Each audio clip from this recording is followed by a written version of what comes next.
हम लोग, ठीक है, थोड़ा कल का पढ़ते हैं, उसके बाद में हम लोग का अगले होते हैं क्लास। ठीक, सबसे पहले हम लोग जो कल चैप्टर स्टार्ट किया था हम लोगों ने, कल का जो चैप्टर था वो था ग्रेविटेशन। ठीक है, हिंदी में जिसे गुरुत्वाकर्षण बोलते हैं। मैंने कल गुरुत्वाकर्षण के बारे में, ग्रेविटेशन के बारे में तुमको बताया था कि दुनिया की कोई भी दो बॉडीज जिनके अंदर मास है वो हमेशा एक दूसरे को अट्रैक्ट करती है। ठीक है, दुनिया की कोई भी चीजें हैं जिनके अंदर मास है वो हमेशा एक दूसरे को क्या करेंगे, अट्रैक्ट करेंगे। उसके मैंने तुम्हें फार्मूला भी लिखवाए थे कि अगर मेरे पास दो मासेस हैं, एक m1 एक m2, दोनों के बीच की डिस्टेंस r है, तो आपस में जो फोर्स लगा होगा वो g m1 m2 upon r²। और मैंने कहा था जो g का वैल्यू है वो कभी भी चेंज नहीं होता।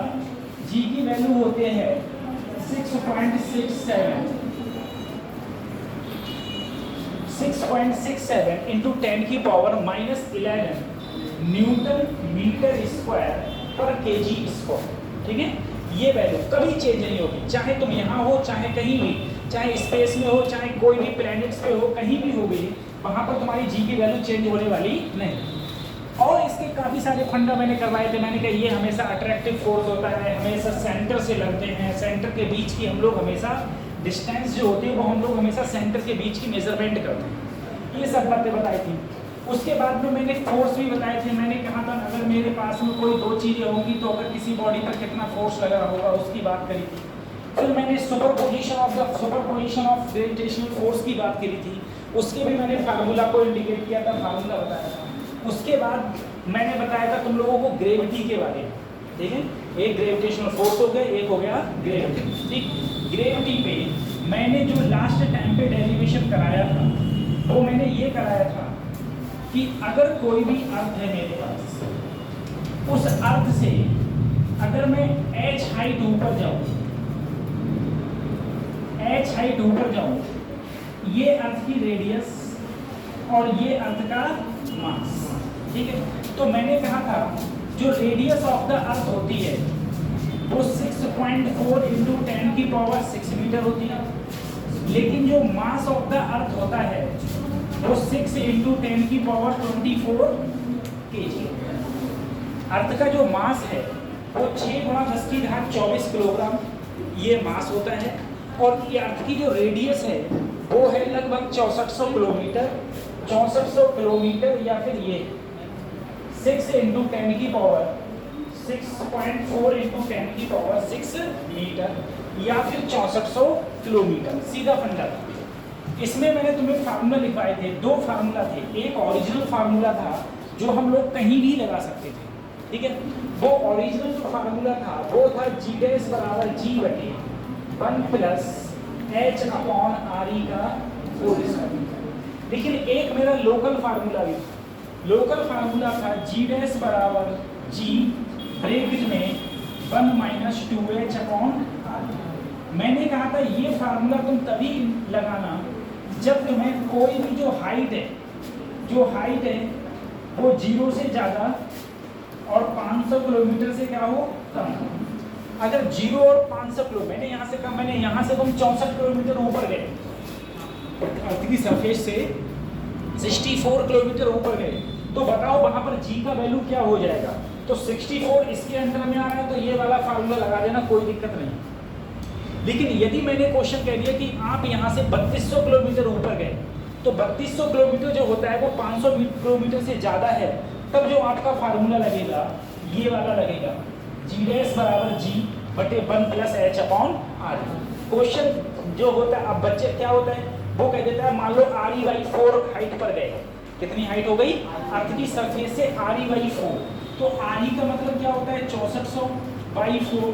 ठीक है, कितना आ गया 1600। तो 1600 किलोमीटर हाइट के लिए तो ये वाला फार्मूला लगेगा ना, ये वाला फार्मूला लगेगा, ये वाला फार्मूला नहीं लगेगा। और क्वेश्चन में ये वाला लगा देते हैं, फिर क्वेश्चन में फार्मूला क्या हो जाता है, गलत हो जाता है। ठीक है, ये चलो अब देखो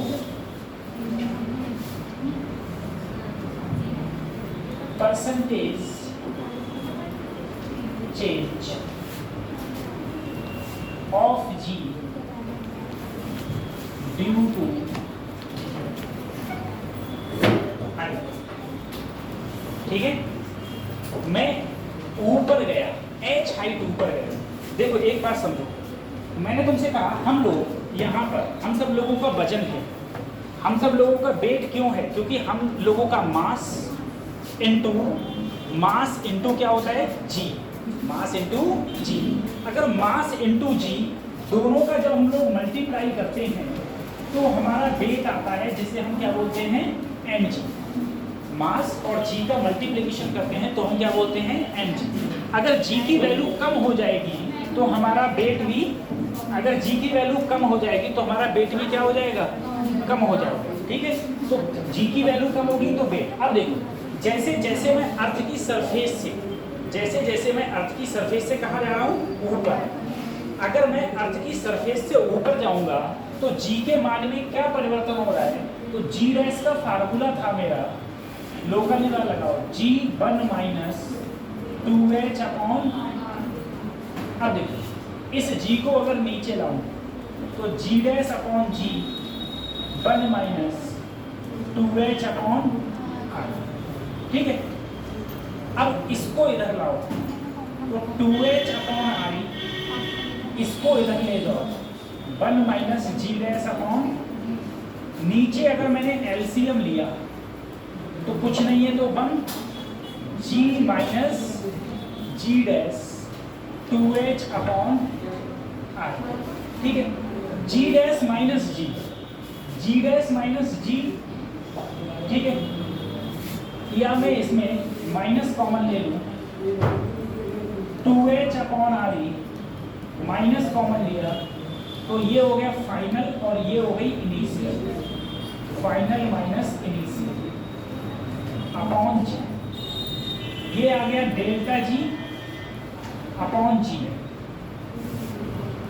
ठीक है, माइनस चाहे इधर से इधर ले आओ, माइनस चाहे, देखो दोनों तरफ माइनस से गुणा करोगे तो ये भी माइनस का हो जाएगा, ये किसका हो जाएगा? प्लस का। अगर इसे तुमने परसेंटेज में चेंज करना है, परसेंटेज जी गुणा परसेंटेज में चेंज करोगे तो 100 से गुणा कर दो 2h अपॉन RE गुणा, तो ये जी की वैल्यू में परसेंटेज का चेंज आ गया, जी की वैल्यू में परसेंटेज का चेंज। एक बार फिर समझो, देखो एक चीज जरा समझने की कोशिश करो तुम लोग। जैसे मान लो ये तुम्हारे पास में ये कोई गोल चीज है, ठीक है, यहाँ कुछ गोल ऐसा है ही नहीं। ठीक, जैसे मान लो ये कोई गोल है, अर्थ है ये मेरी। ठीक है, अब अर्थ की सरफेस से मैं h हाइट ऊपर गया तो अर्थ, अब तुम्हें पता है कि जो स्मॉल g का फार्मूला होता है वो होता है capital G me upon RE square. क्या होता है? Upon RE square. देखो कल मैंने लिखवाया था, कल मैंने पूरा ड्राइव कराया था सर, स्मॉल g का फार्मूला था G me अपॉन RE। तो मैंने कहा था जो g का मान, किसका मान? g का। वही मैंने कहा, देखो g जो है, स्मॉल g जो है वो हमारी लाइफ में बहुत बड़ा अहम रोल प्ले कर रही है। सोचो अगर अर्थ का अट्रैक्शन ना हो तो हम सब लोग हवा में तैरने लगेंगे, हम सब लोगों का वेट कितना हो जाएगा? 0। और वेट 0 हो जाएगा कि हम पृथ्वी पर रह पाएंगे? हम पृथ्वी पर रह ही नहीं पाएंगे, पॉसिबल ही नहीं है हम लोग पृथ्वी पर रह पाए। अगर क्या 0 हो गया? वेट 0 हो गया। वेट 0 हो गया तो पृथ्वी पर हम नहीं रह सकते। तो सोचो जी का कितना बड़ा रोल है हमारी जिंदगी में? जी का रोल है। और जी क्या है? जी वो एक्सेलरेशन है जिससे पृथ्वी हमें अपनी ओर खींचती है। ठीक है, अब हम पृथ्वी से जब दूर जाएंगे, यानी कि पृथ्वी की सरफेस से जब हम लोग ऊपर जाएंगे तो जी के मान में कुछ ना कुछ परिवर्तन होगा। तो जी के मान के परिवर्तन के दो फार्मूला थे, एक लोकल था, एक ओरिजिनल। जो लोकल फार्मूला है वो 0 से 500 किलोमीटर, और जो ओरिजिनल फार्मूला है वो तुम कभी भी लगा सकते हो। तो जो फार्मूला लगता है वो लगता है जी डैश बराबर जी ब्रैकेट में 1 माइनस 2h अपॉन। अब सर मैं कहाँ जा रहा हूँ? ऊपर। अब तुम सोचना बेटा, एक बात याद रखना, चाहे तुम अर्थ की सरफेस से ऊपर जाओ, चाहे अर्थ की सरफेस से, जी के मान में कमी आती है। जी के मान में क्या आएगी? कमी। अब मेरा जो फार्मूला था, अगर मैं अर्थ की सरफेस से अर्थ की सरफेस से ऊपर गया तो ये फार्मूला था, जी को मैं नीचे ले आया, फिर मैं इसको इधर ले आया, इसको इधर ले गया, एलसीएम ले लिया। अब देखो मैंने सर माइनस कॉमन क्यों लिया, क्योंकि जी डैश क्या है, फाइनल जी। पहले तो मैं सरफेस पर हूँ, सरफेस पर क्या होता है जी, सरफेस से कहाँ पहुंच गया, ऊपर, तो फाइनल ऊपर क्या हो गई, जी डैश। तो final minus initial upon initial, ठीक है। तो ये आ गया, परसेंटेज निकालनी है तो गुणा किससे कर दी, 100। अब एक चीज याद रखना, अगर कभी भी तुमसे परसेंटेज चेंज इन जी पूछे, जब बंदा कहाँ जा रहा है, ऊपर, जब बंदा कहाँ जा रहा है, ऊपर, तो परसेंटेज चेंज पूछेगा तो ये फार्मूला लगेगा, ठीक है, -2h अपॉन r। माइनस का मतलब क्या हो रहा है, क्या हो रही है, कमी। माइनस का मतलब क्या हो रहा है, क्या हो रही है, कमी। और बेटा अगर कभी तुमसे फ्रैक्शनल पूछे, fractional value, fractional value of g, तो फ्रैक्शनल वैल्यू का मतलब होता है डेल्टा जी अपॉन जी, ठीक है। अगर परसेंटेज चेंज पूछे जी में तो तुम्हारा ये फार्मूला लगेगा, और अगर फ्रैक्शनल पूछेगा तो लगेगा डेल्टा जी अपॉन जी -2h अपॉन r। ये कब लगता है, जब हम लोग कहाँ जाते हैं, अर्थ की सरफेस से कहाँ जाते हैं, ऊपर की ओर, अर्थ की, इसे उतारो, फिर मैं नीचे जा रहे हैं अर्थ की सरफेस से, तो वो कराओ।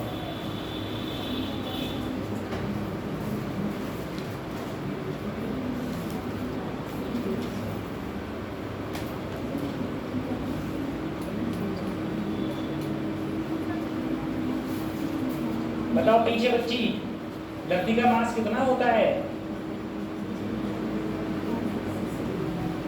आप लोगों से आदर्श स्कूल के कौन कौन बच्चे हैं? आदर्श इंटर कॉलेज है कोई? आप हो? और कोई है? कौन है? आप लोग? चलो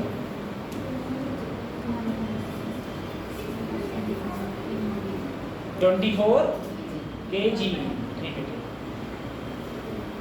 तो बताओ पीछे अर्थ की रेडियस कितनी है?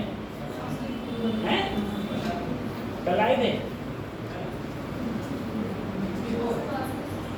64 क्या? 64 100 किलोमीटर, ठीक है, 64 100 किलोमीटर। देखो एक बात ध्यान रखो, मैं जब तक सीख रहा हूँ तब तक सीख रहा हूँ, मेरी क्लास में या तो बातें मत करो, अगर नहीं पता हो रहा है तो बातें, और बातें कर रहे हो और कह रहे हो नहीं पता है तो निकाल के बात भेज दूंगा, नहीं है, मेरा कुछ नहीं होगा।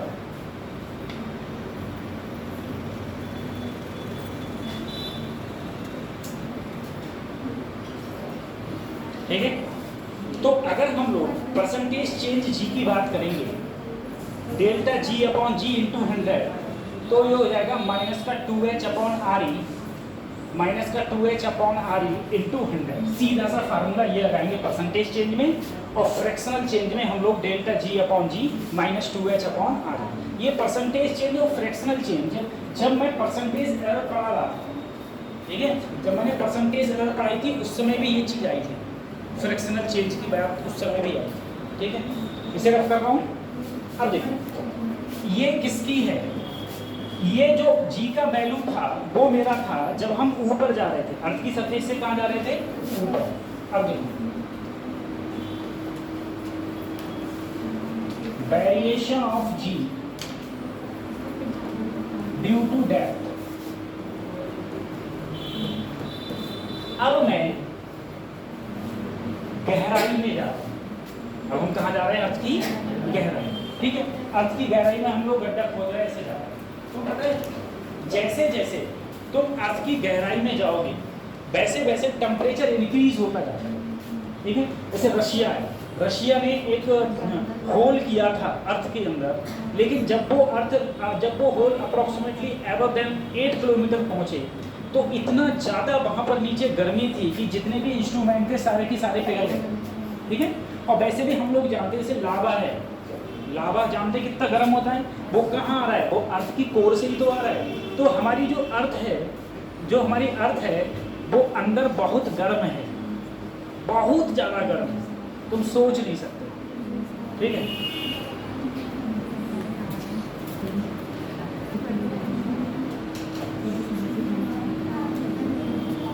अर्थ जो है वो हमारी बहुत ज़्यादा अंदर गर्म है।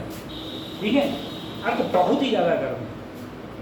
ठीक, और अगर तुम सही मायने में फिजिक्स को पढ़ोगे तो तुम ये देखोगे कि वास्तव में सही मायने हैं।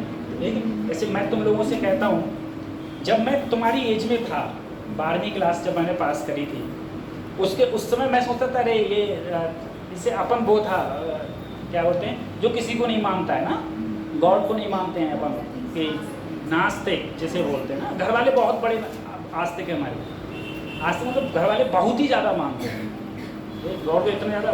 तो मैं पहले नास्तिक में सोचता था ये सब कहने की बात है, जैसे कम्युनिस्ट टाइप के कंडीशन होती है कि गॉड नहीं है सब लोग। फिर मैंने फिजिक्स को डीपली पढ़ा। जब मैं आईआईटी में गया, आईआईटी में जाके वहाँ पर बहुत बहुत पुरानी किताबें थी। वहाँ पर कुछ किताबें तो ऐसी थी जो आज़ादी से पहले किसी ने इशू कराई थी, तब से आज तक किसी ने खोली नहीं थी वो किताब, इतनी इतनी पुरानी। और आईआईटीज़ में जितनी भी किताबें होंगी, जाहिर सी बात है सब साइंस की होंगी, क्योंकि वहाँ कोई हिस्ट्री का वो सब्जेक्ट ही नहीं है। जिस टॉपिक का कोई सब्जेक्ट ही नहीं है उस कॉलेज में, तो वहाँ की किताबें नहीं होंगी। तो जो रियल जो नॉलेज तुम्हें मिलेगी वो तुम्हें किताबों में मिलेगी, यूट्यूब पे नहीं मिलेगी। ठीक है, यूट्यूब पे 90% बातें ही गलत होती हैं। ये बात तुम लोग नहीं समझ सकते, तुम लोगों को लगेगा कि ये 100% सही है, लेकिन यूट्यूब पे 90% ज्ञान गलत है, कुछ भी बके निकल रहे हैं, जो जिसके मन में आ रही है वो बक रहा है। तो मैंने फिर बाद में पाया कि वास्तव में कुछ ना कुछ तो ऐसा है, कुछ ना कुछ ऐसी पावर है जो हमारे ऊपर राज करती है। ठीक है, और उस पावर को ही, उस एनर्जी को ही हम लोग गॉड बोलते हैं। ठीक है, उसी एनर्जी को हम लोग गॉड बोलते हैं।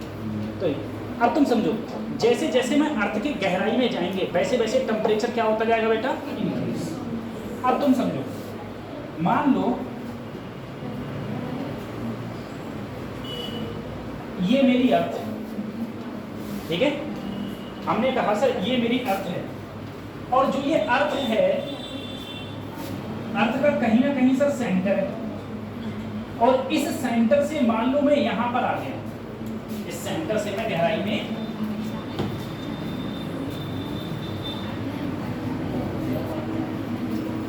अगर देखो, अगर मैं अर्थ के सेंटर से, तो जाहिर सी बात है सर, ये जो डिस्टेंस होगी, ये तो रेडियस कितनी होगी। ठीक है, मैं कितनी गहराई पर आ गया, देखना मैं कितनी गहराई पर आ गया, अरे बोलो, डी गहराई पर आ गया। तो मैं सेंटर से कितनी दूरी बची, आर माइनस, अरे इतनी तो दूरी बची सर, इतनी गहराई पर आ गया तो इतनी दूरी मेरी बची। अब तुम देखना, अगर ये इतनी दूरी बची है सर, मैं अगर यहां पर जी की वैल्यू कहूं, कितना मान है, जी डैश, कितना है, तो देखो जी डैश का फार्मूला होता है जी और मास m अपॉन आर ई, ये होता है। अब देखो, अगर मैं यहां पर हूं तो ये दूरी कितनी रह गई अब सेंटर से, आर ई माइनस डी, तो आर ई माइनस डी का ये आया। अब मास की कंडीशन सुनो तुम लोग, देखो जब मैं यहां पर हूं तो यही तो मास रह गया सेंटर से, अरे ये अंदर वाला मास, पूरी अर्थ का मास कितना था, एमी। अब मैं अगर यहां आ गया तो जो अंदर का ये गोला होगा, अंदर का क्या है, गोला, इस अंदर का जो गोला है इसका मास मैंने क्या मान लिया, एम डैश, क्या मान लिया। जब मैं सरफेस पर होता हूं तो मैं पूरा मास लेता हूं, क्योंकि सरफेस पर हूं तो ये पूरी पृथ्वी आ गई। अब अगर मैं अंदर पहुंच गया तो स्फेरिकल पार्ट सिर्फ मेरा इतना ही तो रह गया, और ये जो स्पेरिकल पार्ट है, ये जो स्पेरिकल पार्ट है, इसका जो मास है वो मैंने क्या मान लिया। तो यहाँ पर जो मास होगा, यहाँ पर जो मास होगा वो लगेगा g m dash upon are e minus d का नहीं पड़ेगा। फिर देखो एक बार खाली इधर देखो बच्चों, एक बार इधर देखो सर, ये जब पृथ्वी है, मैंने जैसे पहले करा था, इससे पहले करा था, अगर मेरी ये पृथ्वी है, मैं यहाँ पर हूँ, जरूर थोड़ा मैं यहाँ पर हूँगा, यहाँ पर हूँगा, मान लो कितनी हाइट पर हूँ, एच पर।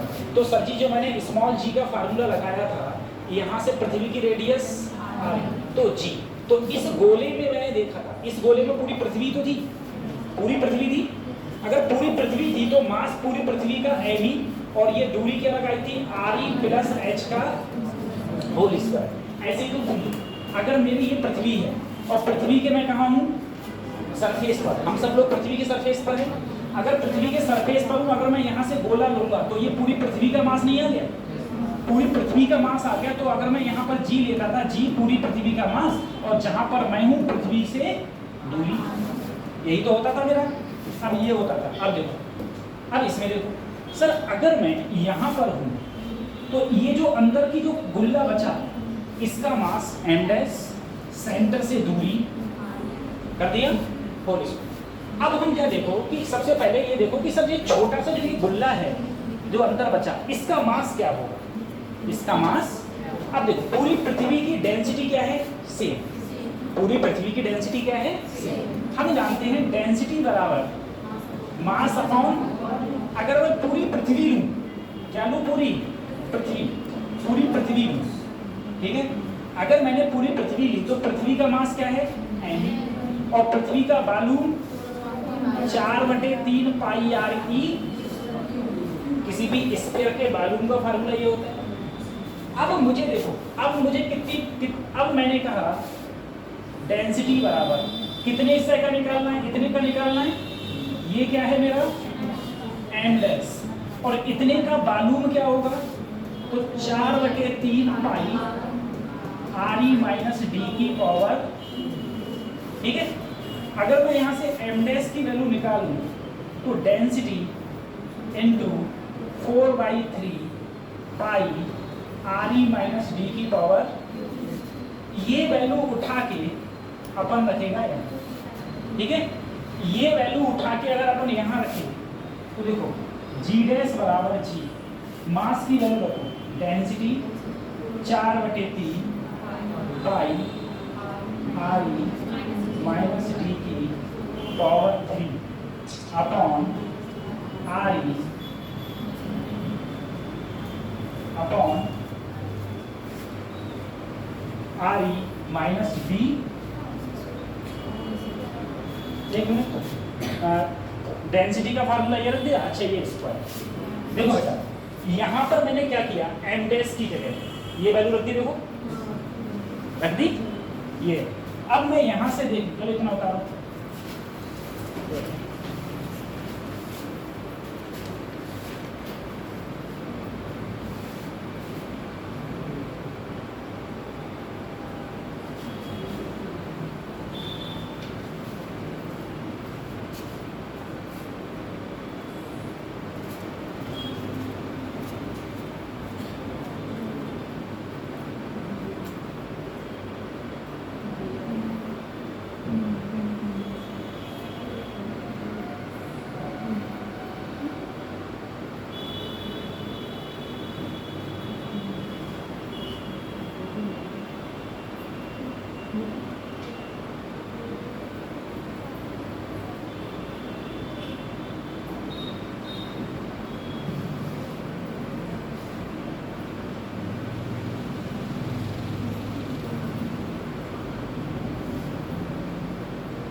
क्लियर?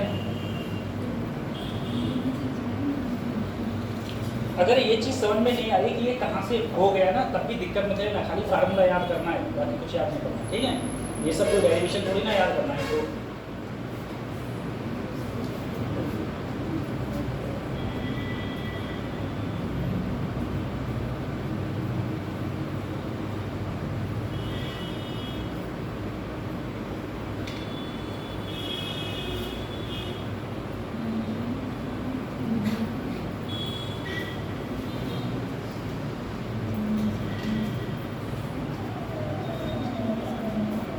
खत्म करें, बड़ों के लिए। अब देखो करो, मैंने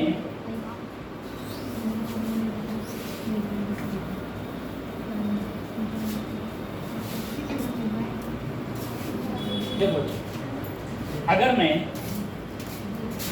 ये जो डेंसिटी है, समझिए डेंसिटी का भी तो मान वैल्यू रख दूं।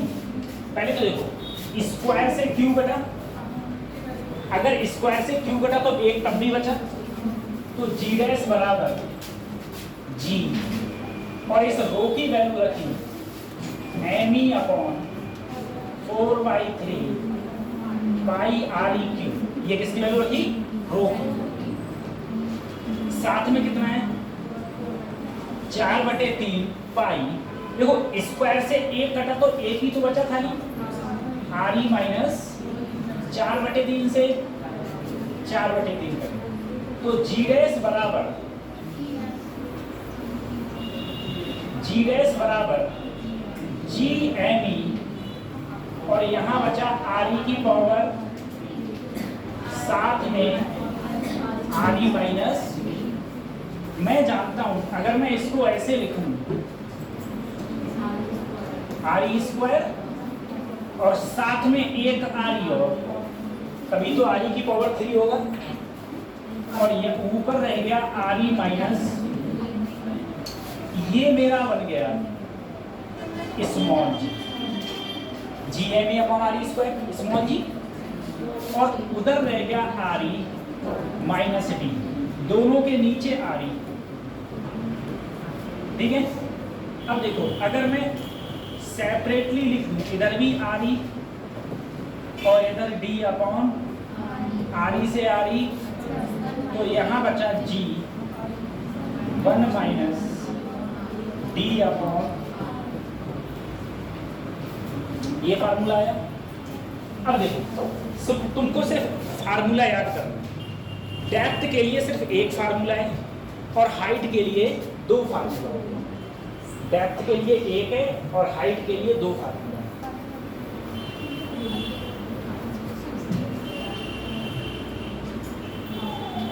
ठीक है? डेप्थ के लिए एक है और उसके लिए 2 फार्मूला। ठीक है? अब तुम बताओ, बोलो नाम क्या आपका? अंकित। अंकित अनिकेत, अनिकेत आपके लिए अर्थ के सेंटर पर जाना है। मान लो आपको अर्थ के सेंटर पर, तो आप कितनी गहराई में जाओगे कि आप अर्थ के सेंटर पर पहुंचोगे?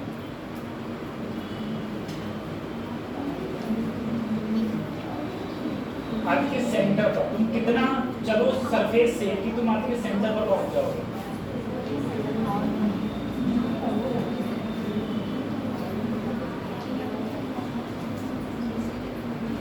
अर्थ के सेंटर पर जाना है तो तुम्हें कितना चलना पड़ेगा? तो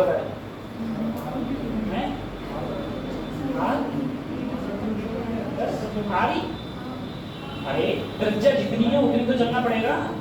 तो अगर तुम D बराबर I पहुंच गए तो तुम कहां पहुंच जाओगे? सेंटर पर। तो देखो मैं कहूं at centre of the centre पर जाने के लिए तुम्हें D को किसके बराबर करना पड़ेगा? R के। तो सर जो मेरी गहराई के लिए फार्मूला था G डैश बराबर G 1 माइनस D की जगह क्या लगा दिया मैंने? RE कर गया, एक बचा, क्या बचा? एक में से एक गया, यानी कि अर्थ की सेंटर पर जी का मान क्या होगा, जी। अर्थ के सेंटर पर वेट तुम्हारा कितना होगा, 0। ठीक है, तुम्हारा वेट क्या, किसी भी बॉडी का वेट अर्थ के सेंटर पर हो जाएगा 0।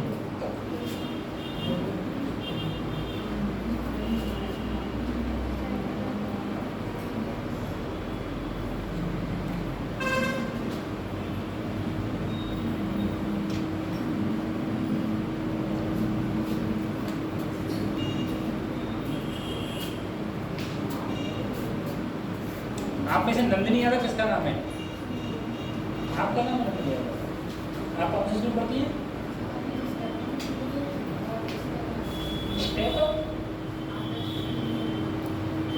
इंग्लिश मीडियम है। अच्छा, आदर्श भी अपडेट कर रहे हैं अपने आप को। At centre of the earth D बराबर आर। तो आप अपनी आपकी फ्रेंड देखो, आप उसको तो नहीं लाते हो,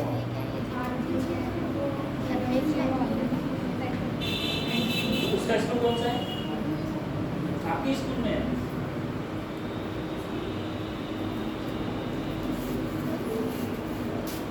ठीक है, हो गया ये, सही है। अब जरा हम लोग इसका खाली एक बार खत्म कर दूं, इसको खत्म करूं।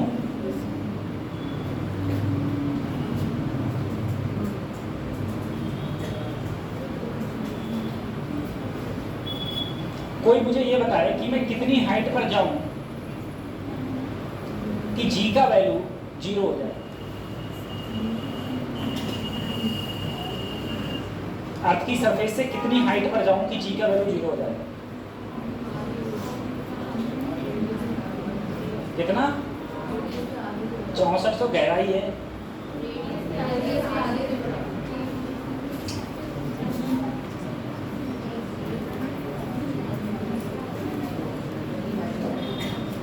इन्फिनिटी, जहाँ इन्फिनिटी हाइट पर जी का वैल्यू 0 होता है। ठीक है, इन्फिनिटी हाइट पर जी का वैल्यू अर्थ की सरफेस और डेप्थ में आर, डेप्थ में, चलो हटाएं इसे, खत्म करें। अब देखो बच्चों, एक बार वही जो इससे पहले कहा था, क्या, परसेंटेज चेंज, क्या होगा, percentage change in g due to, क्या बोलो, डेप्थ, ड्यू टू, सही है, ड्यू टू डेप्थ। बता रहे, डेप्थ का फार्मूला बता, डेप्थ में जी का फार्मूला, जी डैश बराबर जी 1 माइनस डी अपॉन, सर जी को नीचे लाओ, कटे पहले की तरीका है, यहाँ बचा 1 माइनस डी अपॉन, इसको इधर ले आओ, जी डैश माइनस जी बराबर 1, यहाँ बचा minus D upon R E, LCM ले लिया, जी डैश माइनस डी अपॉन, ये ऊपर बन गया मेरा डेल्टा जी अपॉन जी बराबर minus D upon R E.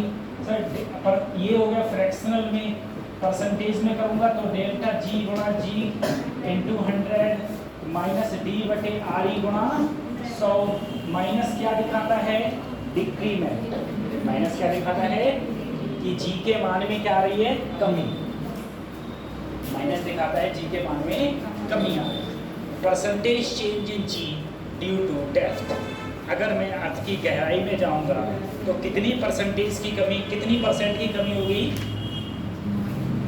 उसका सिंपल फार्मूला है।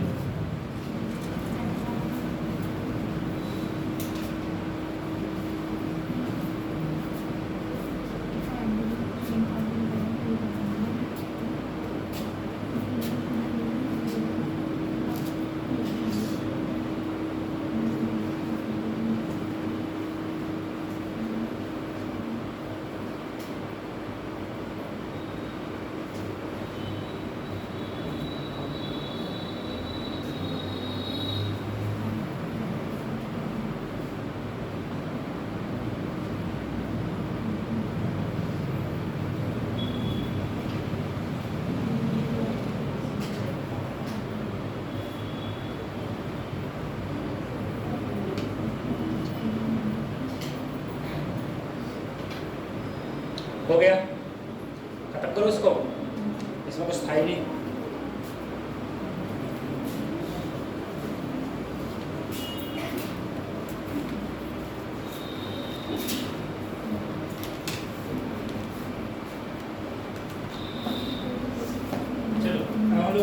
ठीक है, percentage change in g due to depth. ठीक है, अब एक बात जरा समझो, ठीक है, बताओ लो तुम दोनों, एक आप बताओगे एक आप बताओगे, ठीक है। मुझे बताओ हाइट पर ऊपर जाने पर ओरिजिनल फार्मूला क्या था?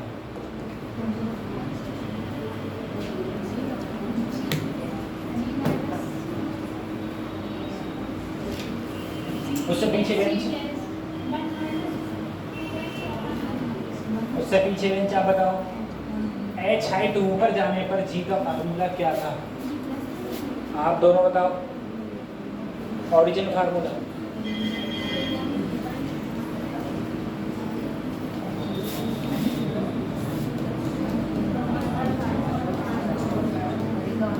ठीक है, यही तो था ओरिजिनल, जो हर जगह लग सकता था। और गहराई में जाने पर 1 - d अपॉन, ठीक है। अब मैं ग्राफ बना रहा हूं, एक तरफ है मेरा g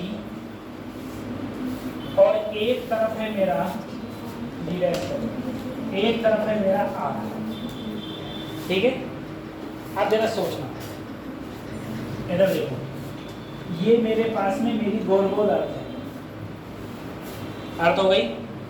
अर्थ के अभी मैं हूं सेंटर पर, अर्थ के सेंटर पर जी का वैल्यू बोलो क्या होता है? अर्थ के सेंटर पर जी का वैल्यू 0 होता है, ठीक है। सही। जैसे जैसे मैं सेंटर से ऐसे जाऊंगा वैसे वैसे गहराई क्या हो रही है? सरफेस से गहराई, सरफेस से क्या हो रही है? कम हो रही है। क्या हो रही है? अरे तुम से ऊपर जा रहे हो तो गहराई क्या हो रही है? फिर कम नहीं हो रही है। बात समझ आ रही है? और जब तक मैं धरती के अंदर हूं तब तक मैं ये फार्मूला लगाऊंगा, ये लगाऊंगा। अब सब्जी देखो, यहाँ पर जी तो हमेशा कांस्टेंट रहता है, जो वैल्यू क्या है? 9। पृथ्वी की रेडियस भी चेंज होने वाली, तो मैं कहूंगा जी डैश जो है वो डायरेक्टली प्रोपोर्शनल किसके है? डी की। डायरेक्टली प्रोपोर्शनल किसके है? और तो सब कांस्टेंट है, तो जी जो है वो डायरेक्टली प्रोपोर्शनल होता है पहले डी के। कब तक होता है डी के? जब तक मैं कहाँ नहीं आ जाता, बोलो, यहाँ से कहाँ नहीं आ जाता? सरफेस पर। और सरफेस पर आ गया तो कितनी दूरी कितनी डिस्टेंस चल गया?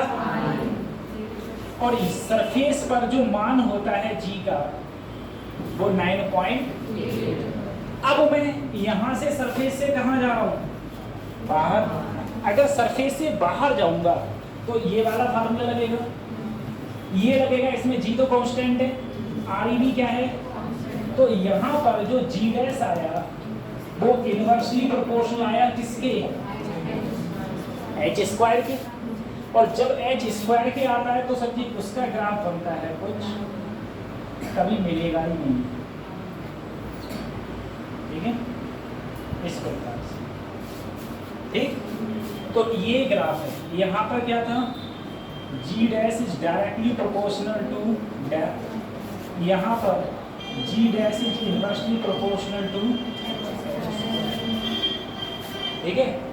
ये ग्राफ बनता है variation of g due to earth, variation of g due to earth, ये फार्मूला।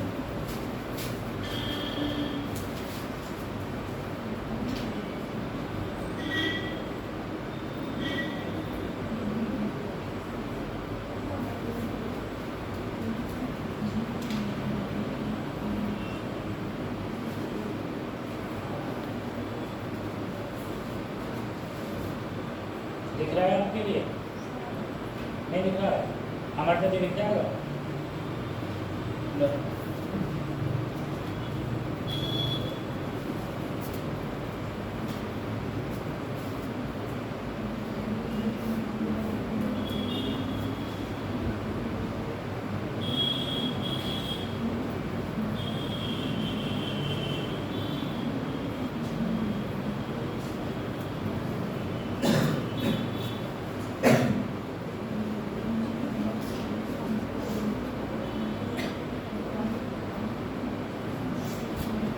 विंडो ऑफ ऑब्जेक्टिविटी होती है, नाम का नाम है तुमको अच्छा तुमको मास्क दो तुम पृथ्वी पर रह रही हो कि सूर्य पर रह रही हो कि चंद्रमा पर रह रही हो, पृथ्वी पर रह रही हो तो जिस पर रह रहे हो भाई के बारे में पता है, बताओ पता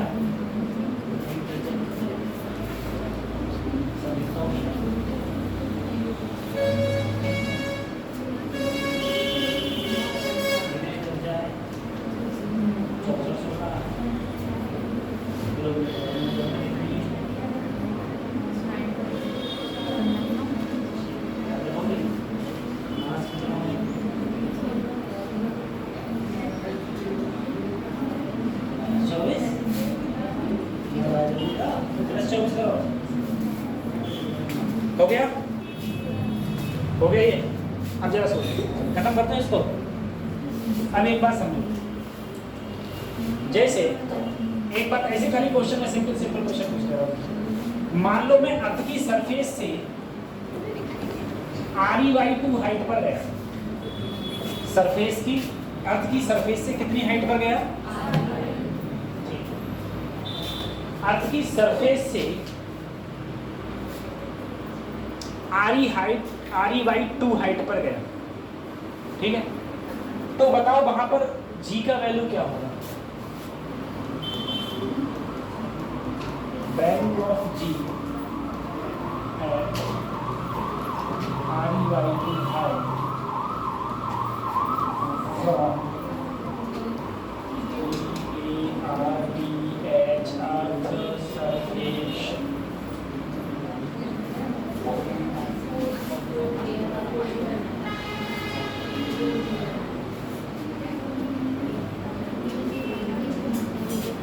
कौन सा फार्मूला लगेगा,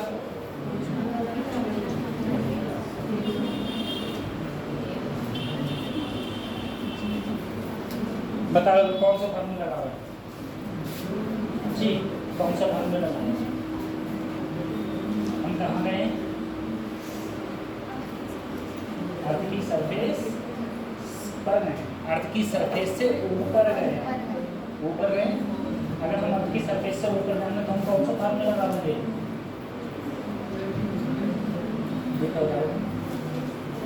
अरे उल्टो चलता है,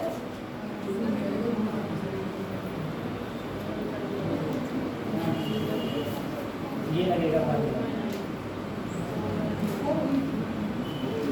ये लगेगा फार्मूला।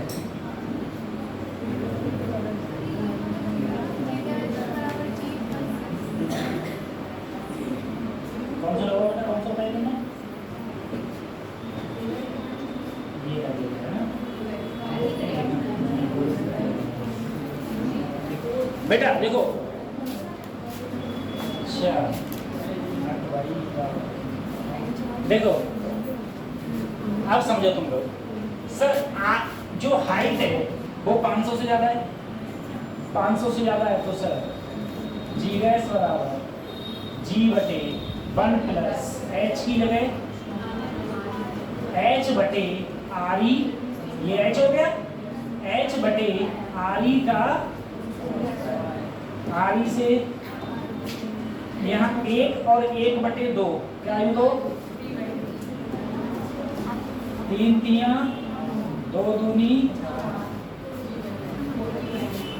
4G/9 मीटर पर सेकेंड, ठीक है, मीटर पर सेकेंड स्क्वायर। सिंपल सा था, ठीक है, कुछ नहीं।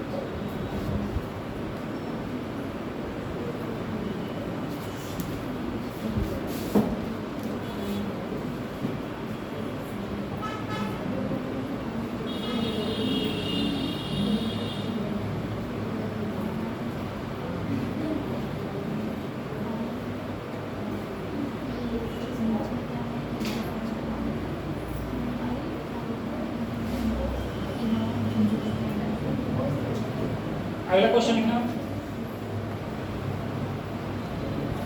At what depth at what depth, गहराई, DEPTH, at what depth from Earth's surface, at what depth from Earth's surface, acceleration due to gravity, यानी कि g की value, acceleration due to gravity it decreases by, acceleration due to gravity it decreases by 1%, decreases by 1%, decreases by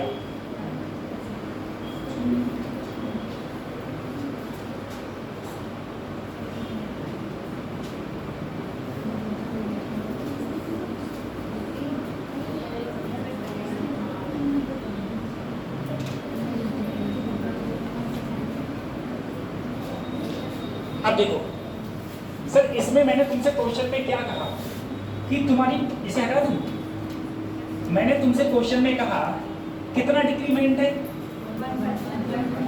1% ना, किस decrement का है ना। अब decrement के लिए फार्मूला क्या लगता था बोलो, परसेंटेज में डेल्टा जी अपॉन जी गुणा बटे माइनस डी अपॉन गुणा, सही है। अच्छा सर जी देखो बेटा, ये परसेंटेज ही तो था, कितना परसेंट डिक्रीज है, 1।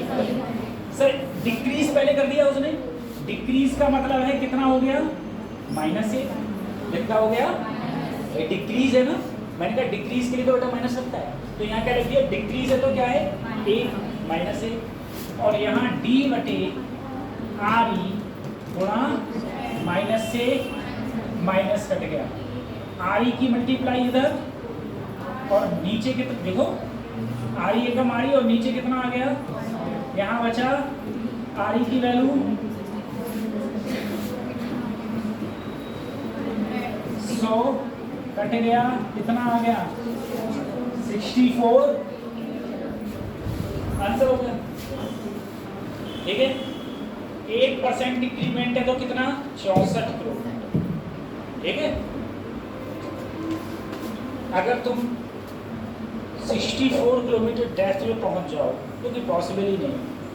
ठीक है, तो कितना डिक्रीमेंट होगा, जी की वैल्यू में 1% का डिफरेंस आएगा।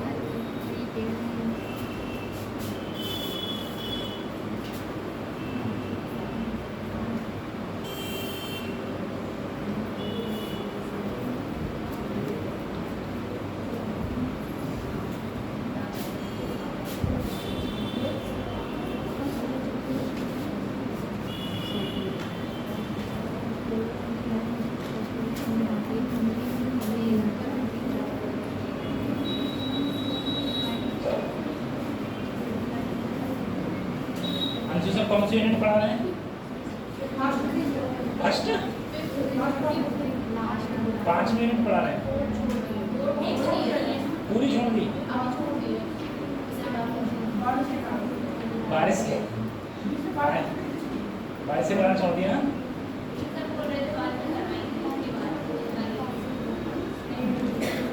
50 मिनट कौन सी है, ह्यूमन फिजियोलॉजी।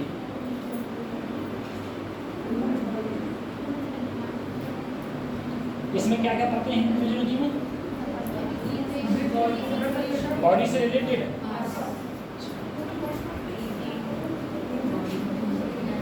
चलो नेक्स्ट क्वेश्चन लिखो, एट व्हाट एल्टीट्यूड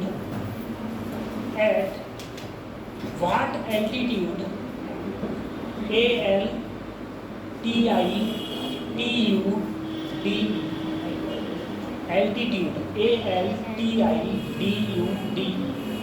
एल्टीट्यूड का मतलब होता है बेटा ऊंचाई।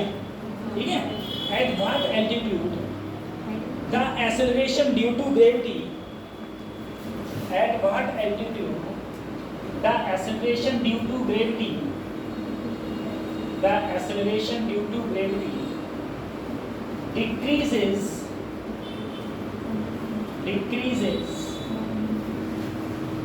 to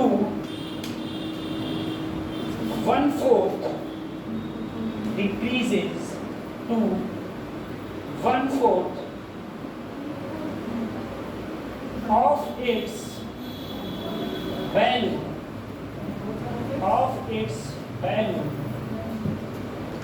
on the surface of the earth.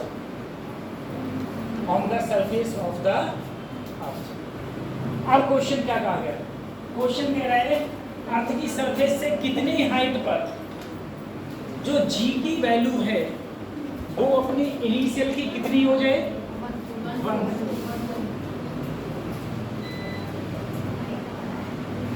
निकालो कितनी हाइट पर हो जाएगी। तो देखो अब इसमें कौन सा लगाना? Original formula. कौन सा लगाना? ठीक है, ओरिजिनल लगाना, नहीं लोकल लगाना।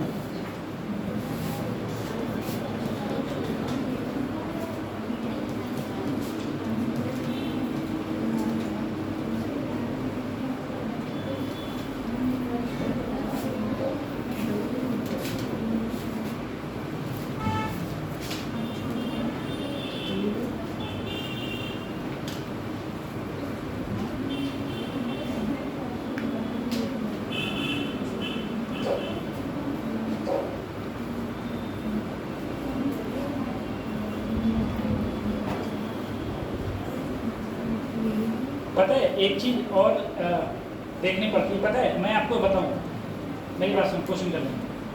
जैसे मैंने आफ्टर 12th प्रिपरेशन करी थी IIT की, तो सिर्फ मुझे 10 महीने मिले थे, क्योंकि IIT के बोर्ड के पेपर होते हैं।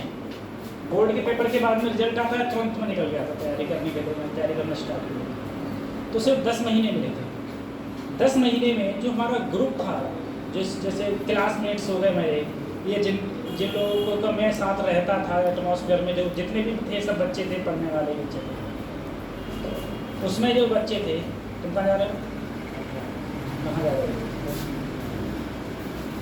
तुम क्या करने जा रहे हो? एक के साथ एक फ्री, ठीक है। तो जो ग्रुप था, तो उसमें क्या होता है कि जैसे मान लो किसी बच्चे से कोई क्वेश्चंस नहीं हो रहा है, तो वो एक बच्चा दूसरे बच्चे से पूछता था कि तुम मुझे क्वेश्चंस बताओ, और जिससे अगर उनसे हो जाता था तो वो क्लियरली बता देते थे, ना होता था तो हम लोग एट लास्ट में अपने टीचर के पास जाते थे।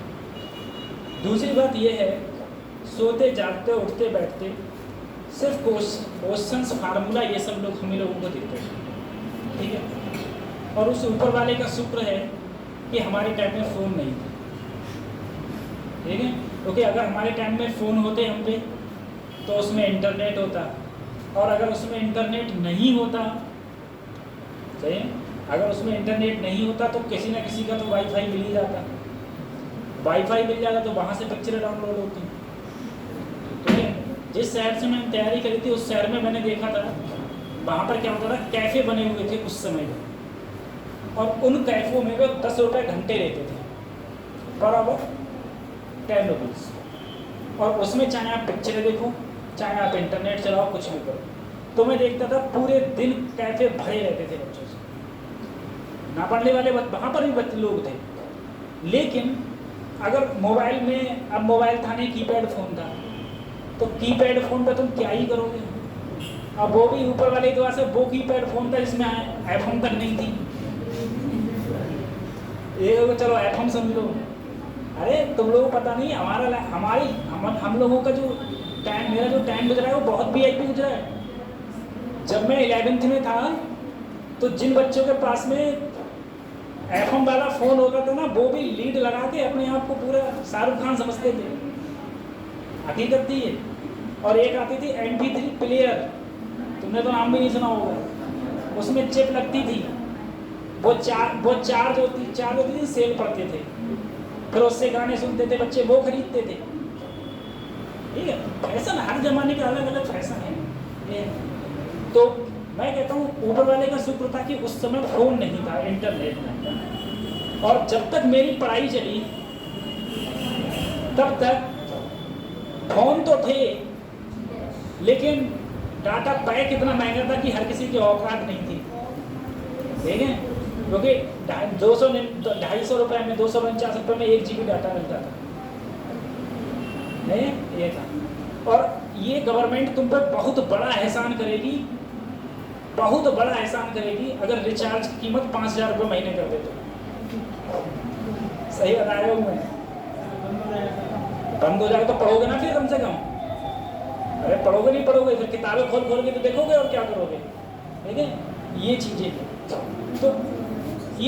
तो मैंने 10 महीने हम लोगों ने तैयारी करी, तो मैं देखता था खाते पीते, अगर हम लोग खाना भी खाते थे मैस में, तब भी बच्चा लोग एक दूसरे से डिस्कशन करते थे कि अच्छा तू उसकी रिएक्शन बता, तू वो फार्मूला बता, तू ये बता, तू वो बता, ऐसे सब चीज़ें चलती थी, ठीक है।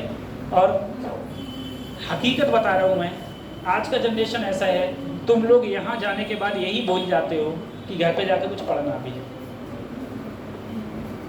ऐसे पढ़ाई हो रही, ठीक है।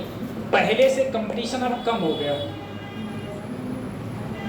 ये मानो तुम लोग। जब मैंने जेई का पेपर दिया था उस समय 14 लाख बच्चे जेई में बैठते थे, 14 लाख बच्चे जेई में बैठते थे, और नीट में बैठते थे वही 9-10 लाख बच्चे बस। क्योंकि उस समय ये माना जाता था कि जिसके मैथ में अच्छे नंबर हैं वो मैथ लेगा, और जिसके मैथ में ख़राब नंबर है वो बायोलॉजी लेगा, और जिसको बायोलॉजी लेगा भाई नीट की तैयारी करेगा। मेरे क्लासमेट में इस समय जो MBBS डॉक्टर लड़के बने बैठे हैं, उन्होंने सिर्फ बायोलॉजी इसलिए ली थी क्योंकि उन्हें बायोलॉजी मैथ मिला नहीं था, ये तो उस समय कंडीशन ये थी। तो पहले कंपटीशन ज़्यादा था, अब कंपटीशन कम है क्योंकि आधा कंपटीशन था। और ख़ासकर ये लाइब्रेरी तुम देखते हो, जाते हो लाइब्रेरी हैं? अरे नहीं, जाना अच्छी बात है, लेकिन जाके वहाँ नेट चलाना बेकार बात है। मैं देखता हूँ 90% पॉपुलेशन वहाँ पर बैठी पड़ी है, वो उसकी इंस्टा, फेसबुक और यूट्यूब पे बंद रही हुई है, उसी पे चले कतई पूरी रात बैठ गई। तो उन्होंने देखा रहे अभी तो 1 ही घंटा हुआ है, अब 2 घंटे हुए, अब 2 घंटे के बाद कह रहे हैं अरे और क्या पढ़ेंगे, और कल ही पढ़ेंगे, 1 घंटे और देख ले रहे, छुट्टी पढ़ ही नहीं रहे, पूरा डाटा रहेगा, ये रहेगा, क्या कर रहे हो, समझ नहीं आता। तुम सही बता रहा हूँ, अगर कोई बंदा लाइब्रेरी में जाता हो तुम जाके देखना, किताबें सबकी खुली होंगी, एक कहीं से, सही है, और मोबाइल में सबके कुछ ना कुछ चल रहा होगा, ये तो हालत है, नहीं। दूसरी चीज देखो, अगर तुम्हें सही मायने बता रहा हूँ, अगर तुम्हें किसी भी बंदे को अगर नीट एग्जाम निकालना है, सीधा सा फंडा है, जिसमें सभी अच्छे हैं उसमें तो अच्छे तुम रहो, सही है, और जिसमें सब कमजोर हैं बस उसमें अच्छे हो जाओ, निकल जाएगा। अब बायोलॉजी सब्जेक्ट है, बायोलॉजी में सभी की अच्छी होती है। अंशु सर कभी कभी मुझसे कहते हैं कि उस बच्चों की बायोलॉजी अच्छी है, तो मैं कहता हूँ बायोलॉजी है तो अच्छी है, नहीं समझे? अंशु सर मुझसे बोलते हैं ये बात, लेकिन आप लोगों को भी क्लास में बोला है 1-2 बार बच्चों के बारे में, कहते हैं सर जी उस बच्चे की बायोलॉजी अच्छी है, पढ़ने में अच्छा है। तो मैं कि कौन? बोले बहुत अच्छा, नहीं मुझे नहीं लगता। बोले नहीं सर बायोलॉजी अच्छी है। तो मैंने सर बायोलॉजी से काम तो नहीं चलेगा, बात ये है, ठीक है, सब्जेक्ट तो तुम्हें सभी लेके चलने पड़ेंगे। अब बायोलॉजी में तो दुनिया अच्छी है भाई, 25 लाख बच्चा पेपर दे रहा है, 25 लाख में 8 लाख बच्चे की तो बायोलॉजी अच्छी है ही है। तो 8 लाख रैंक पे तुम्हें, या 4 लाख रैंक पे, या 2 लाख रैंक पे तुम्हें थोड़ा नीट मिल जाएगा, MBBS थोड़ी ना मिल जाएगा। MBBS लाने के लिए तुम्हें अंडर, अगर जर्नल हो तो 30-35 हज़ार रैंक करीब लाना पड़ेगा, या 40 हज़ार रैंक मान लो लाना पड़ेगा। तो उसके लिए तो तुम्हें अपनी फिजिक्स भी तो स्ट्रॉन्ग करनी पड़ेगी, फिजिक्स भी तो बनाओ। फिजिक्स बनाओगे नहीं, खाली बायोलॉजी पढ़ के जाके ले आओ 360, क्या कर लोगे, ठीक है, या 540 ले आओ, ठीक है, चलो इस बार तो मिल गया था 540 पे, अगली बार तो वो भी नहीं लग रहा है। इस बार इसलिए लग रहा है पेपर इस बार हार्ड आएगा, लेकिन मिलेगा इसलिए नहीं क्योंकि अब लोगों को पता है पेपर हार्ड आ रहा है, ठीक है। पहले लोगों को पता है, बोले अरे जाएंगे बस पीट पाट के चले जाएंगे, ठीक। अब वहाँ पर योद्धा पड़ गया तगड़ा, फुट गए इस बार के नीट पेपर में। अब तुम्हें पता है सामने योद्धा तगड़ा है, तो तुम सारे हथियार लेके और जाओगे ना। तो इस बार जितने भी बच्चे हैं सभी प्रिपेयर हैं हार्ड एग्जाम को लेकर, और हार्ड एग्जाम को लेकर प्रिपेयर हैं तो जाहिर सी बात है कट ऑफ ऊपर जानी है, पेपर का लेवल वही है, कट ऑफ ऊपर जानी है। अब तुम लोग ये है तो मेहनत करेगा। तो हाँ, इस क्वेश्चन को हम लोग कर रहे थे। बोलो जी की वैल्यू बेटा क्या हो गई? पहले की, अरे अर्थ की सरफेस पर जी थी, अर्थ की सरफेस से क्या हो गई? जी बाई 4। यहाँ पर 1 plus H upon R E का जी से। अब देखो बेटा, यहाँ पर 1/4 को लिख सकता हूँ 1/2 का, यहाँ लिख सकता हूँ 1/1 plus H upon R E का होल स्क्वायर से होल स्क्वायर। समझा रहे हो या कैसे कटो? तो जब पूरे को होल स्क्वायर कर दो तुम तो एक बात है। अरे सर जी, एक को होल स्क्वायर एक को रहेगा, ठीक है, कट गया। क्या बचा? 1/2 1/1 plus H upon cross multiplication 1 plus H upon बराबर 1 उधर गया, कितना आया? एच बराबर, तो तुम कितनी हाइट पर जाओ? आर ई हाइट पर। कितनी हाइट पर जाओ? आर ई हाइट पर अगर जाओगे तो जो जी की वैल्यू है वो अर्थ की सरफेस से क्या हो जाएगी? जी बाई अर्थ की सरफेस से क्या हो जाएगी? जी बाई, सही है, जी बाई 4 हो जाएगा।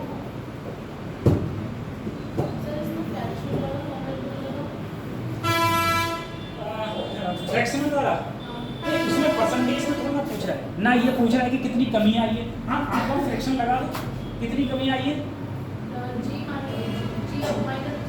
1/4 रहेगी, तो कितनी कमी आई? 3g/4। तो वहाँ 3g/4 करो, आंसर आ जाएगा। देखो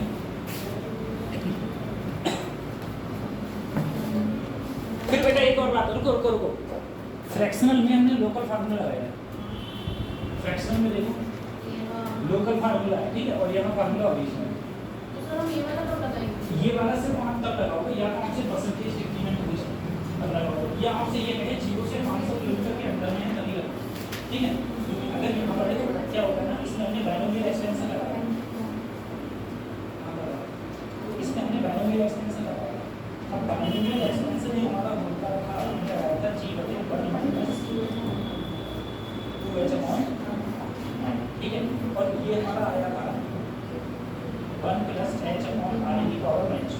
तो बाइनोमियल एक्सटेंशन इससे भी आगे होता है, उस चीज़ को हम खत्म कर देते हैं, ठीक है, हम मानते हैं उस चीज़ को हमने बहुत छोटी वैल्यू इसलिए इस चीज़ को सबको खत्म कर देते, ठीक है। लेकिन अगर हम लोग रिलेटिव में आएंगे, रिलेटिव में तो ये सब है, और जो वैल्यू होगी बाइनोमियल एक्सटेंशन बहुत बड़ा होता है, तो जो अगले वाली वैल्यू होगी वो तो कंसीडर होगी, इसीलिए हमने इधर यही लगाया। अगर आप इसे लगाओगे आंसर लगेगा।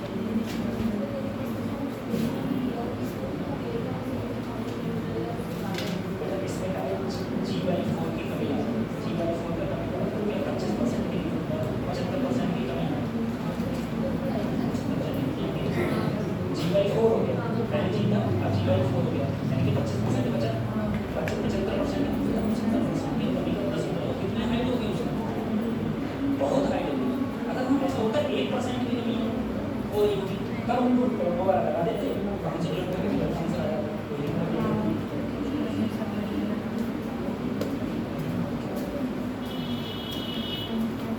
ठीक है, अब एक बार बताओ, तुम बताओ क्या नाम है तुम्हारा? लाल सर, मुकेश बताओ तुम्हारा वेट कितना है?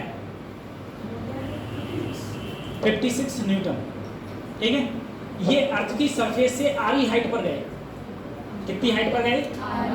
अब इनका वेट कितना होगा? इसे खत्म कर दूं? इधर देखो, अभी इनका जो वेट है अर्थ की सरफेस पर 56 न्यूटन, कितना वेट है? 56 न्यूटन। अगर ये आर ई हाइट ऊपर गए, ठीक है, अगर ये आर ई हाइट ऊपर गए तो वहां पर जो जी की वैल्यू है वो क्या हो जाती है?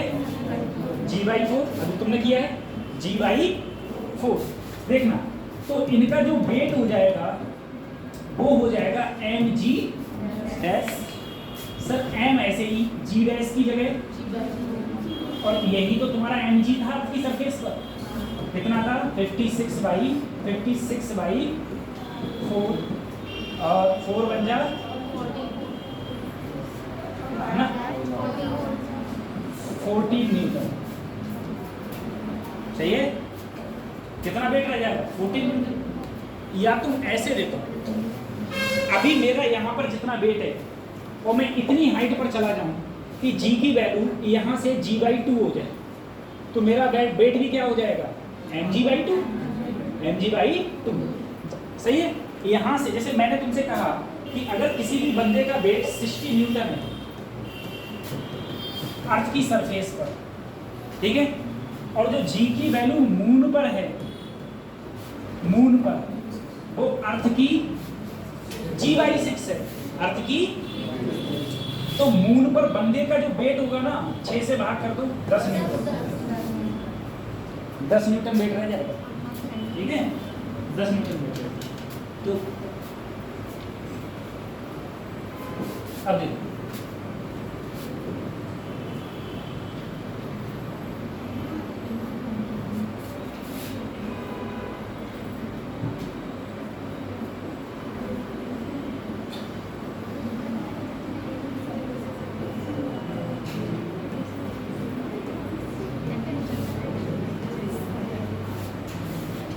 shape of earth, A,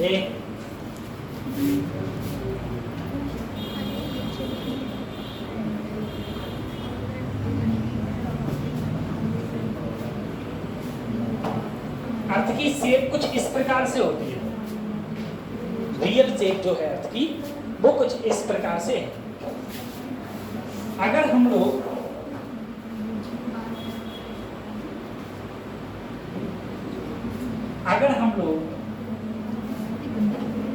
sphere लिया, अगर इसमें से गोल गोल हम काट दें तो ऐसे कुछ गोल गोल कट गया, ठीक है। अब देखो जो ये रेडियस है सर, ये कितनी है आर, तो ये डिस्टेंस भी कितनी होगी बच्चों, तो आर से ये फालतू है, आर से जो ये फालतू है इधर डिस्टेंस वो होती है 21 किलोमीटर, ठीक है।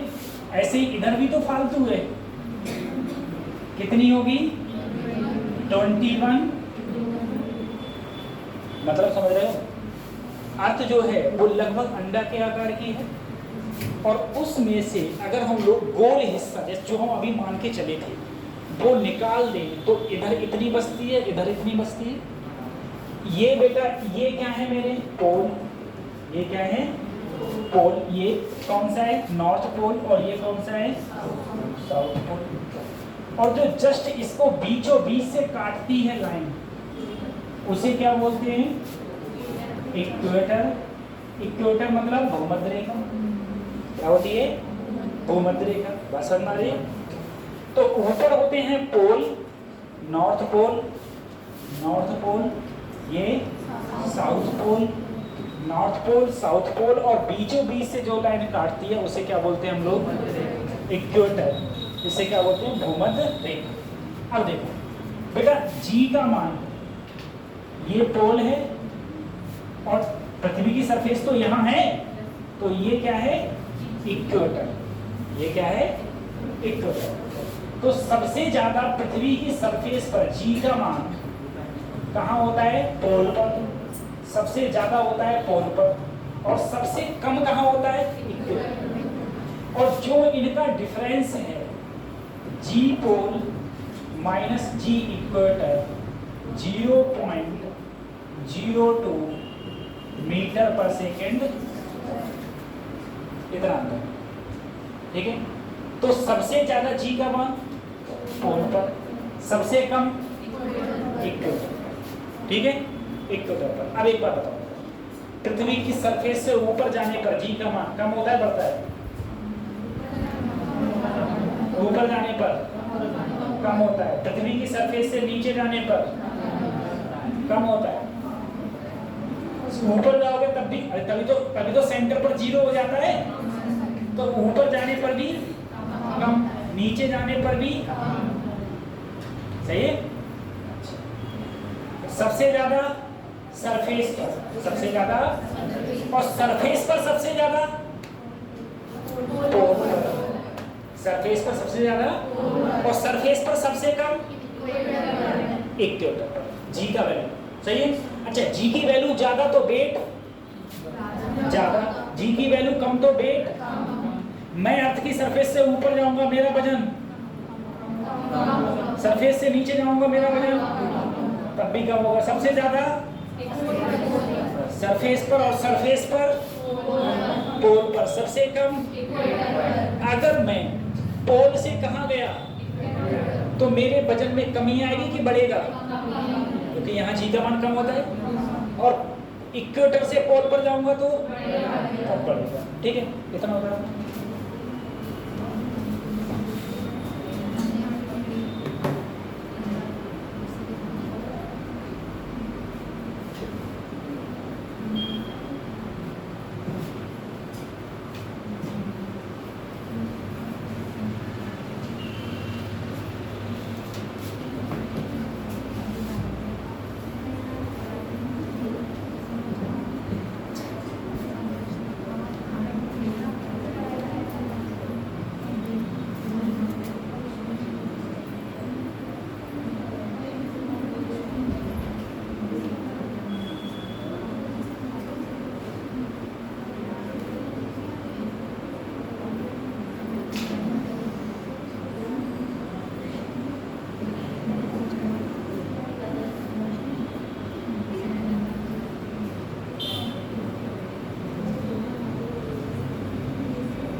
अगले वाले खत्म कर दो इसको।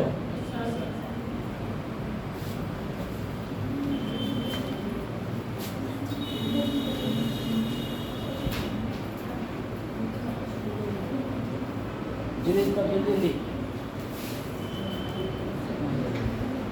इसमें कैसे उतार रहे हो?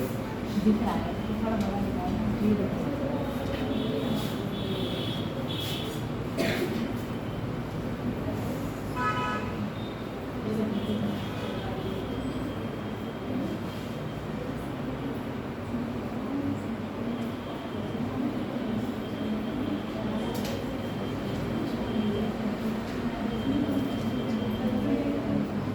कम करें।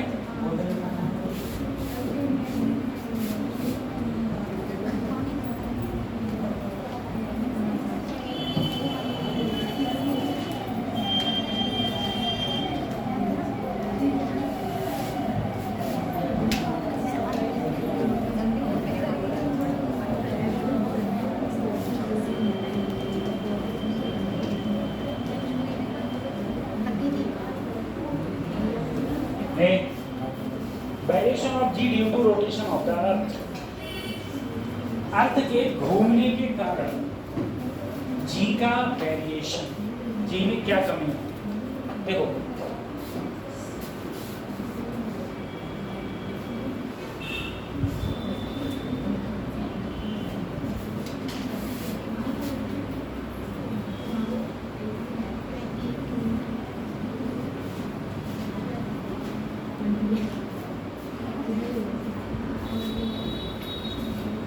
ये मेरी अर्थ है।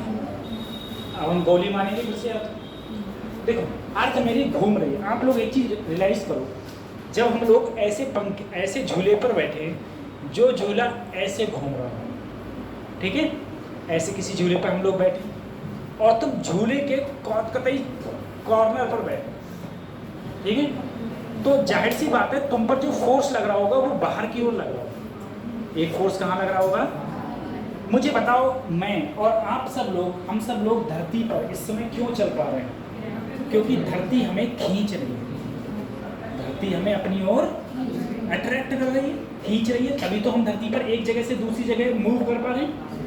अगर धरती हमें खींचना बंद कर दे तो हम वेटलेस हो जाएंगे और हवा में उड़ जाएंगे, मतलब तैरने लगेंगे एक प्रकार से, स्विम, जैसे एस्ट्रोनॉट्स तुमने देखे होंगे, जो सैटेलाइट्स पे होते हैं एस्ट्रोनॉट, तो वो चल नहीं पाते हैं, ठीक है, वो पकड़ किसी चीज़ को चलते हैं, ठीक है, एक्शन रिएक्शन वाले चीज़ से। तो ये है।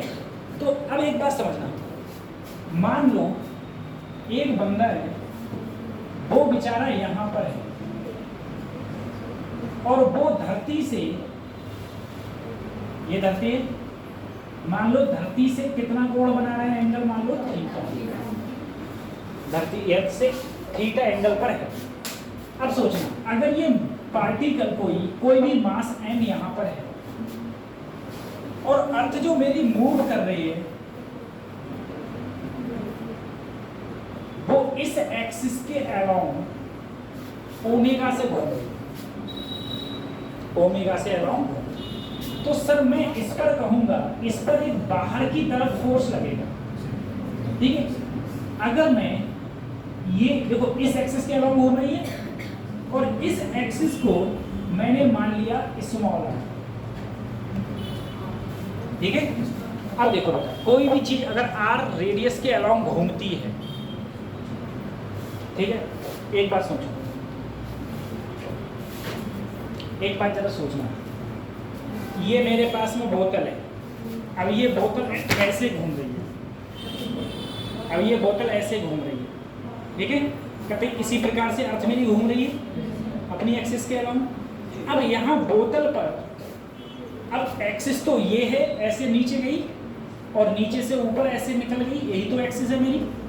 अब इस एक्सिस पर अगर मान लो कोई मेरे पास में ऑब्जेक्ट है और वो ऑब्जेक्ट बेटा अगर यहाँ बैठा है, अगर ऑब्जेक्ट यहाँ बैठा है तो बताओ, अगर ये ऐसे घूम रही है तो वो ऑब्जेक्ट ऐसे ही तो घूम रहा है, जो यहाँ बैठा है वो नीचे घूम रहा है, जो यहाँ बैठा है तो ये ज़्यादा घूम रहा है और ये कम घूम रहा है, ऐसे तो घूम रहा है।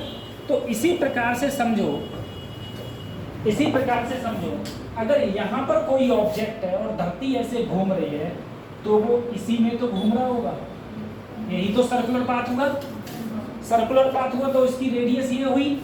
तो तुम्हें पता है सेंट्रीफ्यूगल फोर्स बाहर की ओर जो लगता है वो क्या लगता है, mv² अपॉन या फिर mr, ये लगता है। अब देखो धरती जो है वो केंद्र की ओर, सेंटर की ओर हमेशा क्या लगता है बेटा, सेंटर की ओर जो फोर्स लगता है ग्रेविटेशनल फोर्स, कौन सा लगता है, हम तुम सब ग्रेविटेशनल फोर्स सेंटर की ओर लग रहा है। जितना एंगल ये, अगर मैं ये सीधी लाइन बोलूं, जितना ये उतना, अगर मैं इसको इधर ले जाऊं थीटा की तरफ तो mr ω² इनटू, क्योंकि थीटा की तरफ जाने पर cos थीटा हो जाता है, ठीक है, थीटा की तरफ जाने पर cos थीटा। अब देखो एक बात सोचो, एक बात सोचना, एक ऊपर से कोई चीज लटक रही है ऐसे, ठीक है, मान लो ऊपर से कोई चीज लटक रही है, मेरा वजन है mg, ठीक है, या मुझ पर नीचे की ओर जो फोर्स लग रहा है, ठीक है। जरा तुम सोचो, एक बात जरा ध्यान करना, ऐसे समझो, एक प्लेन है, इस प्लेन पर एक वेइंग मशीन रखी है, वेइंग मशीन मतलब वजन तोलने की मशीन, ठीक है, इलेक्ट्रिक वेइंग मशीन। अब इस पर एक आदमी खड़ा है, बताओ इस आदमी का मास, अगर इस आदमी का वेट कितना होगा, कितना वजन दिखाएगा, mg, कितना दिखाएगा, खड़ा है mg, ठीक है सर, नीचे की ओर mg, तो नीचे जो लग रहा है वो बेटा कौन सा लग रहा है? Gravitational force. अब क्या किया मैंने, यहां से एक रस्सी पकड़ ली ऐसे, और इस बंदे ने इस रस्सी को पकड़ लिया, ठीक है? मैं ऐसे रस्सी को पकड़ लूं, अब मैं खड़ा हूं, ठीक है? और रस्सी पे भी मैं थोड़ा वजन लगा रहा हूं ऊपर की ओर। अब बताओ, वेइंग मशीन क्या पहले की तरह mg दिखाएगी? कम दिखाएगी, ज्यादा? कम नहीं हो गया। क्यों कम हो गया? क्योंकि नीचे कितना लग रहा था, अब ऊपर की ओर तो फोर्स लगाने लगा मैं, ठीक है?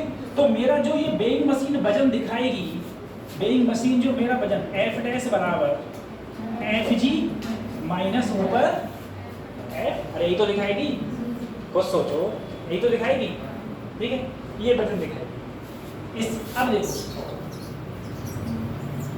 इसी प्रकार से समझो, यहाँ पर क्या है? m है, नीचे की ओर क्या लग रहा है? Fg, क्या लग रहा है? और ऊपर दूसरी डायरेक्शन में क्या लग रहा है? mr omega square cos theta.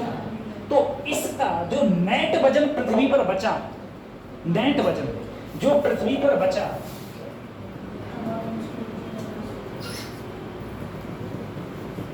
Net force जो अर्थ पर बचा, वो बचा बेटा, नीचे क्या लग रहा है? Fg माइनस ऊपर क्या लग रहा है? Omega square. बेटा नीचे लगने वाला जो वजन होता है वो अर्थ हमेशा क्या लगाती है? mg minus mr cos square. Sir F बराबर m ही होता है, लेकिन यहाँ पर क्या लगा दो? g dash. अरे फोर्स भी तो वजन ही है, इसमें m कॉमन है, तो g minus m r omega square cos square, m से m कट गया, g डैश का मान g minus r omega square, और स्क्वायर क्यों लगा रहा हूँ भाई मैं? cos थीटा, ठीक है? यही तो आया बच्चों। अब देखो बेटा, ये जो दूरी है, ये रेडियस ही तो है। देखो एक बार देखो, इधर देखो, कुछ इस प्रकार से है, ये कुछ इस प्रकार से है, ये एंगल थीटा, ये भी थीटा, ये रेडियस कितनी है? और बेटा देखो, ये पृथ्वी की रेडियस ही तो है, और ये रेडियस कितनी है? ठीक है? ऐसा फार्मूला रखो जिसमें r और r ही आए, तो थीटा के सामने क्या होता है? परपेंडिकुलर, जिसे लंब बोलते हैं, और ये क्या हो गया? कर्ण। ये क्या हो गया? आधा। तो किसमें रखें हम लोग? cos theta. cos थीटा क्या होता है बेटा? बेस। तो ये थीटा है, तो बेस क्या है इसका? और हाइपोथेनियस, तो मैं क्या करूं? r की जगह पर रख सकता हूं re cos थीटा, रख दिया। इसकी जगह पर देखो, ये वैल्यू यहाँ पुटअप करूँ, अगर मैं ये वैल्यू यहाँ पुटअप करूँगा तो g डैश बराबर g माइनस r की जगह पर रखूँगा re, एक cos थीटा ये, एक cos थीटा ये, तो हो जाएगा g dash minus g re omega square cos square. बस ये फार्मूला याद करो, variation of g due to the. Sir ये बीच में कुछ याद नहीं हुआ, कोई जरूरी नहीं है, खाली क्या याद रखना है कि अगर हमारी अर्थ घूम रही है, अर्थ हमारी घूम रही है, रोटेशन कर रही है, तो वेरिएशन ऑफ g का फार्मूला होता है g डैश बराबर g minus re omega square cos square theta, g dash बराबर g minus re omega square cos square.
कर लिया, ठीक है। अब देखो बच्चों इसे